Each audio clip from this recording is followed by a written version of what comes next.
Hi friends, welcome to tasty castle. ఈరోజు మన ఛానల్లో ఫిష్ ఫ్రై చేశానండి. ఈ ఫిష్ ఫ్రైని కానాగడతలతో చేశాను. ఇది చాలా బాగుంటుంది. ఈ ఫ్రైని చాలా సింపుల్ ప్రాసెస్లో చేశానండి. టేస్ట్ చాలా బాగా వచ్చింది. దీన్ని మనం సాంబార్ రసంతో పాటు సైడ్ డిష్లో నంచుకుని తినడానికి చాలా బాగుంటుందండి. ఈ రెసిపీని డెఫినెట్గా ట్రై చేయండి. ఇప్పుడు ఈ ఫిష్ ఫ్రైని ఎలా ప్రిపేర్ చేసుకోవాలో ఈ వీడియోలో చూద్దాం. ముందుగా నేను ఇక్కడ 4 కానాగడతల వరకు తీసుకున్నానండి. వాటిని శుభ్రంగా క్లీన్ చేసి పసుపు కళ్ళుప్పు వేసి 5-6 సార్లు కడిగి తీసుకున్నాను. ఇలా వీడియోలో చూపించిన విధంగా చేపకి అటు ఇటు ఘాట్లు పెట్టాలండి. ఇలా ఘాట్లు పెట్టడం వల్ల చేపలోకి ఉప్పు కారం వెళ్ళి మనకి తినేటప్పుడు చాలా రుచిగా ఉంటుందండి. దీనిలో 1 టీ స్పూన్ వరకు ఉప్పు వేసుకోవాలి. అలాగే 1 టీ స్పూన్ వరకు కారం వేసుకోవాలి.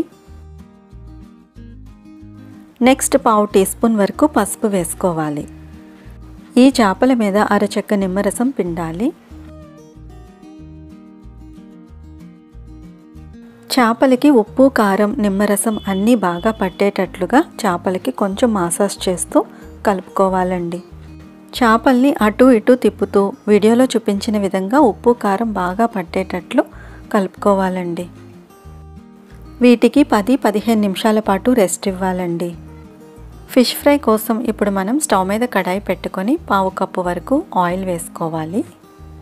ఆయిల్ కొంచెం వేడైన తర్వాత చేపల్ని ఒక్కొక్కటిగా దీనిలో వేసుకోవాలి.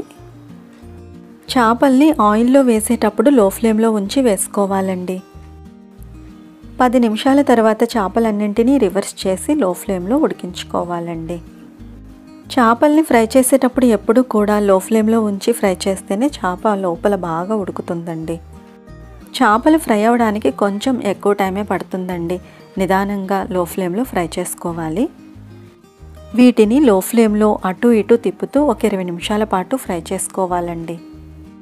లాస్ట్లో 10-15 నిమిషాల పాటు లో ఫ్లేమ్ కంటే కొంచెం ఫ్లేమ్ ఎక్కువ అడ్జస్ట్ చేసుకుని ఫ్రై చేసుకుని స్టవ్ ఆఫ్ చేసుకుంటే మనకి ఎంతో రుచికరమైన ఫిష్ ఫ్రై రెడీ అయినట్లేనండి. ఇప్పుడు మనం వీటిని ఒక ప్లేట్లోకి ట్రాన్స్ఫర్ చేసుకుందామండి. ఈ ఫిష్ ఫ్రై చాలా బాగుంటుందండి. డెఫినెట్గా ట్రై చేయండి.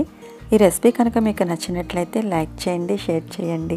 ఇటువంటి మరిన్ని రెసిపీస్ కోసం మా ఛానల్ని సబ్స్క్రైబ్ చేసుకోండి. And thanks for watching.